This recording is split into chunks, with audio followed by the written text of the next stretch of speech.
可以没有车，但不能没有车。刚刚有个客人进来就跟我说，轮胎好像撞到一个东西，嘣一声，结果轮胎就没气了。看一下这里，哇，这里的轮框整个就猫掉了。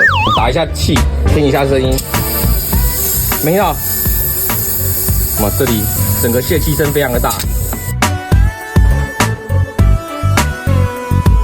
为什么会遇到这个状况呢？大家一定要注意，我们的胎压平时足不足够？如果胎压不足，轮胎扁掉，撞击就会直接撞到轮框。要检查你的轮胎胎纹是否足够，不足够也会造成轮框变形。